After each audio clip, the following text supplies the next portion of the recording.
welcome back to my channel. So I know I've been starting to do a lot of videos on conspiracy theories and things like that on my channel, and I really enjoy those topics. I really enjoy things like conspiracy theories and like mysteries. So I've decided I'm gonna kind of broaden that topic, and today we're going to be talking about an unsolved mystery that I have been obsessed with for years, and that is the JonBenét Ramsey case. This is definitely one of my most requested videos. People are always asking me to do a conspiracy theory video on JonBenét, which there is like one conspiracy about it, but it's not really a conspiracy. It's like I said, an unsolved mystery. So I have been following this case for so long because it happened here in Colorado, and I was, I think, around 4 when it happened, and then it was just all over the tabloids and everything like for years. So I always like knew of it since I was a kid. So I've always been really interested in it. It's really fascinating, and it's just warning you, it's a little frustrating even if you've never heard of this case or don't know the details of it.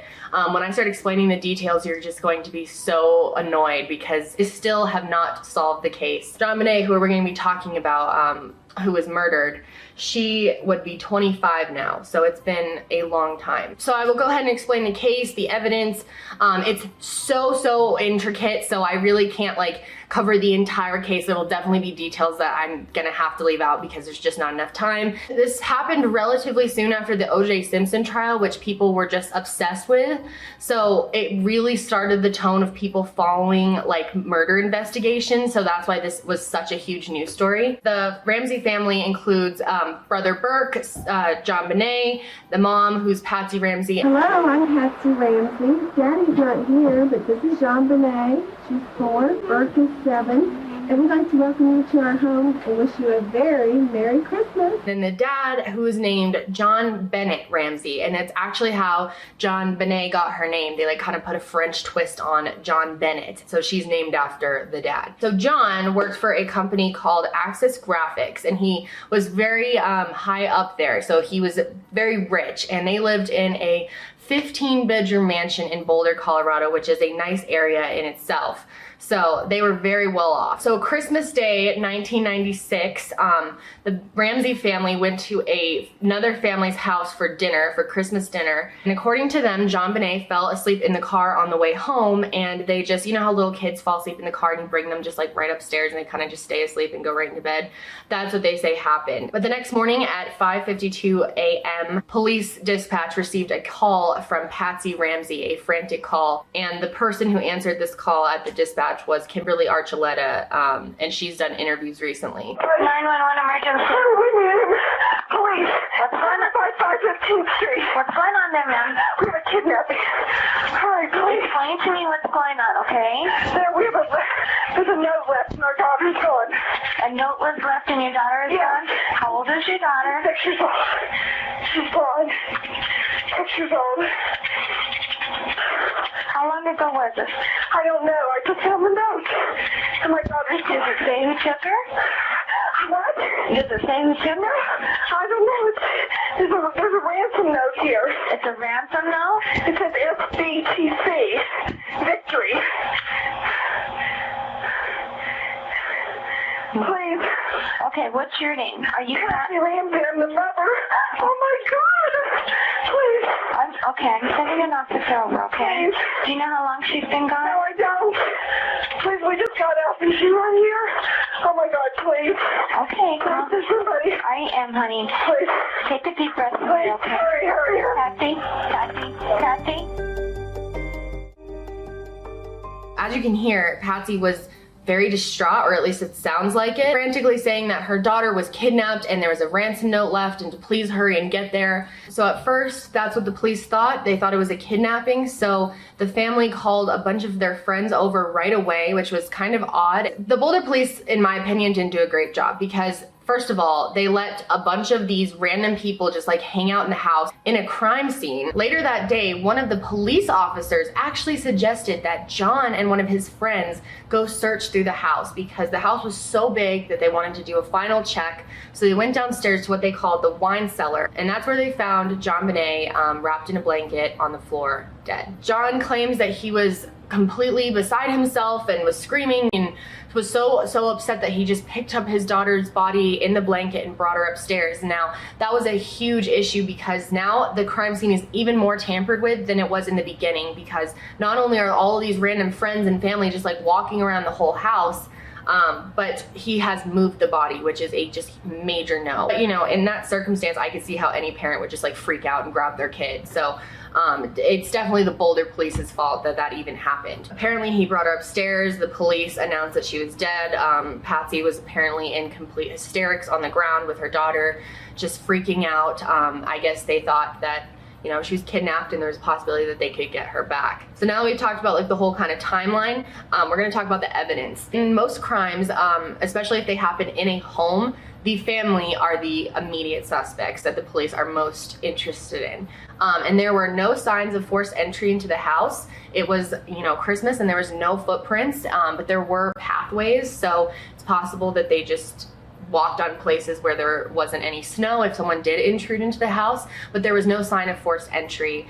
There was a broken window in the basement where John already knew that the window had broke like months before, but he thought they lived in a safe neighborhood and didn't think anything of it. So the family's idea of how everything happened is that someone broke in their house, and the biggest thing at play here is that JonBenét was a pageant girl. She did all kinds of pageants. Her mom was a pageant queen as well.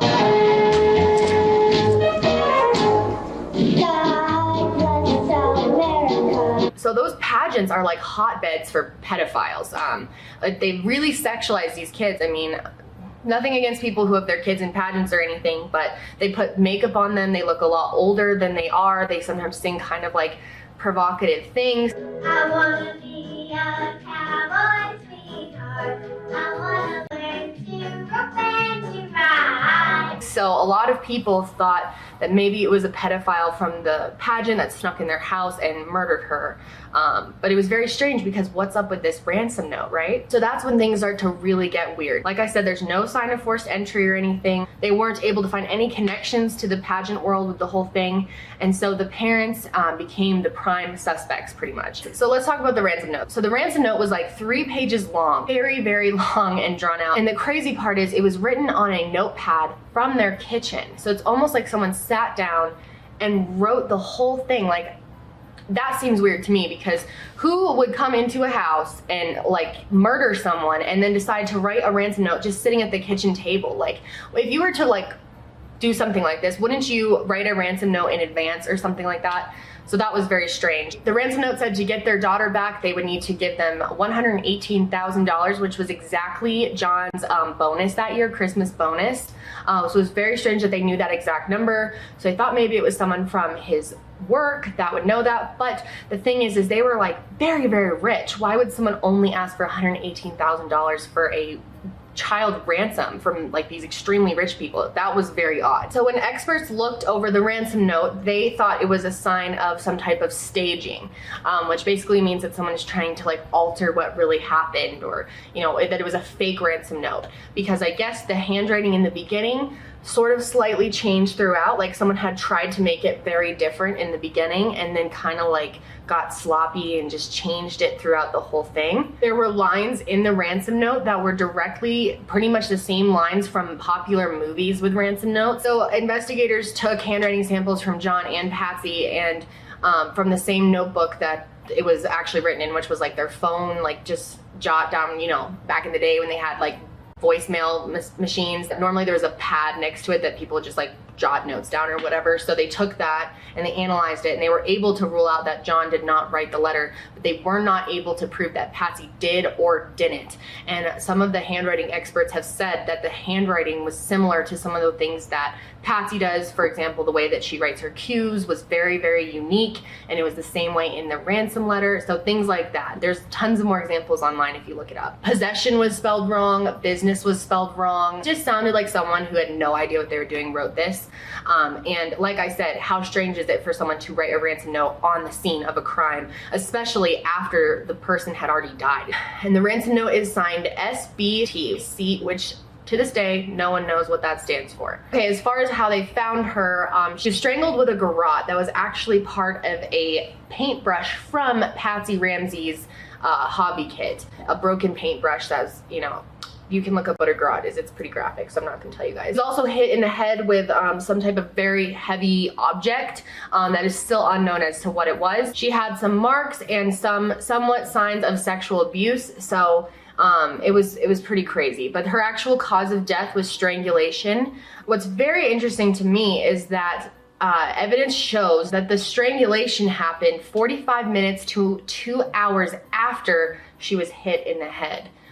So it's very possible that that something knocked her out. She didn't actually die, and someone just kind of finished the job with the strangulation. So that's very odd as well. She also had duct tape over her mouth, and later they found that there were fibers from Patsy's sweater on that duct tape. And what's also very strange is Patsy was wearing the same outfit that she wore to those people's house for dinner the next day. She like never changed, and she just said she put her clothes back on. But I think that's pretty weird too. Another strange thing that happened is when she was buried, the parents put December 25th as the day that she died. And a lot of people are critical about this because if they don't know when she died, how do they know that it happened on the 25th or the 26th in the early morning hours? So very weird as well. So very quickly after she was found, the Ramseys stopped cooperating with the police. So they stopped getting interviews from them, and they actually did an interview on TV without even telling their lawyers or the police. And so the police were really frustrated, like, okay, so you won't talk to us, but you'll talk to the TV. And so here's the interview. It seems very, very strange to me. You guys will have to just see for yourselves. If I were a resident of Boulder, I would tell my friends to keep your baby close to you. There's someone out there. And a huge missing link of this is the brother Burke. Where was Burke when this all happened? He was 9 years old, and he was apparently sleeping in his bed the whole time, was sleeping up until police came, even though she apparently went in his room frantically freaking out. And Burke was just on the Dr. Phil show talking about this. First thing I remember is my mom bursting in my room, really frantic, saying like, oh my gosh, oh my gosh, oh my gosh. Running around my room looking for JonBenét. I remember her saying, where's my baby, where's my baby? And the next thing I remember is a police officer coming to my room and shining a flashlight. And you never get up and say, what is going on here? I guess I kind of like to avoid conflict. Critics would say you weren't curious because you already knew. People find it extremely odd that this 9-year-old kid just stayed in bed when there was like the mom screaming and all these strange things. And more evidence has come out because Kimberly Archuleta claimed that she heard more voices during the 911 call, because at the end of the call, Patsy had thought she hung up, but she didn't. And you can hear muffled voices. So now that we have better technology, people have been going through the call and they're hearing that there's possibly a third voice in the call, which means only the person that was there was the brother Burke. So it's quite possible that he wasn't actually sleeping. And that certainly doesn't mean he did it, but it does mean that they possibly altered their story or had some type of staging going on. So the police ended up finding a heavy-duty black flashlight in their house that no one ever claimed. They said that didn't belong to them, that definitely could have fit the murder weapon. And experts have looked at it now and said that they're almost positive that that's what actually hit JonBenét. Another huge element to this case is that there was a bowl of pineapple sitting on the dining room table, of pineapple and milk, which was apparently JonBenét's favorite dessert. And the fingerprints on the bowl are from Patsy and from Burke, and it was from the night before, and there was also like a glass of tea. And the strange part about that is when they did JonBenét's autopsy, there were still remnants of pineapple, like undigested pineapple, so like recently eaten pineapple in her stomach. So that's really bizarre because they said that she fell asleep at the neighbor's house and they brought her right upstairs and she went right to bed. So some people have said, well, if someone did break in, maybe they fed her pineapple. But it's just so strange. There's all kinds of crazy crazy alternative things other than the parents that like people have that don't believe the parents or Burke had anything to do with it. There's tons of people they investigated, but for example, there was a Santa that came to their house and was a fake Santa guy, but they've proved that there was no way he did it. He had just had heart surgery, and there's just no way. And then there's another person named Michael. He apparently confessed to a coworker and then killed himself 2 months after her death, but they were never able to prove that either. And then there was DNA evidence, which is important to know. And I think a lot of these, I've been watching a lot of TV shows about this, and some of them just like straight up leave this out, but there was evidence of an unidentified person, and there was DNA from this person underneath her fingernails, which could mean she was clawing at someone trying to get away from them. And there was also that same DNA found in her underwear, but they've still never figured out who it is, and it is not anyone from the Ramsey family. It's important for you guys to know that. In 2008, you may remember that this man named John Mark Carr came forward saying that he killed JonBenét, but that was crazy because he ended up making up the whole thing. He was just obsessed with JonBenét and decided to fake that he was the one who killed her, but they proved that it was impossible. So that was just another weird thing. So there's been so many different things over the years that this story has just continued on for 20 years. Like I said, she'd be 25 now. And then in 2008, Patsy Ramsey died of ovarian cancer, which she had trouble with before. So all that's left is Burke, who I think is about 29 now, and John. So Burke never did any interviews. He did this interview recently with Dr. Phil and was acting very, very odd. Did you go to JonBenét's funeral? Yeah, I remember the viewing. I remember the casket was small and her eyes were closed. I think one of her eyes was a little bit like droopy or something, and I thought that was weird. At the same time, though, you do have to consider this is someone who's been through, you know, media scrutiny for years, also lost his sister, probably experienced a lot of trauma, so he could be acting strange because of that. But he is acting very, very odd. He's smiling a lot. He seems really nervous, like moving his fingers, and it's very strange to me. And it's very strange because with all of this like resurfacing lately, I've noticed a lot of media outlets have the exact same theory that I did in documentaries and things like that. And my theory, which I want to say, I'm not saying this is 100% true. If the family obviously lost their child some way or another, and if they weren't involved with it, I'd feel very bad like accusing them of doing it. But this is just, like I said, a theory. It may or may not be true. A lot of people think this though too. So a lot of people have claimed that Burke was sort of a violent kid. Apparently he had hit his sister in the past with things. That's obviously very concerning.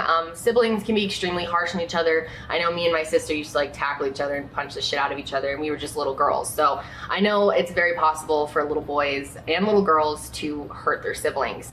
So I always thought that maybe it's possible that Burke somehow hurt his sister on accident and it killed her, or they thought it did, and the parents didn't want to lose both kids, so they staged the whole thing. And here's how experts think it went down and how I actually thought it went down as well. It goes back to that bowl of pineapple. People think that JonBenét may have woken up, maybe she was excited about, you know, Christmas and everything, went downstairs, and Patsy and Burke were having a bowl of pineapple and milk, which was like her favorite dessert. The theory goes that she possibly took one out. That's why her, you know, DNA wouldn't be on anything to do with the pineapple, because it was only the DNA of Burke and Patsy that were on the pineapple. So it's possible that she just took one out with her fingers, and that Burke was mad that she took some of his pineapple and grabbed a flashlight and hit her in the head with it, obviously not meaning to kill her, but definitely knocked her unconscious. And we know now that that was not actually what killed her, but it's quite possible that Patsy or Johnny even was involved in this, thought that it did kill her and decided to stage the whole rest of the thing in order to save Burke. A lot of people's argument was, how could a 9-year-old hit a little girl hard enough?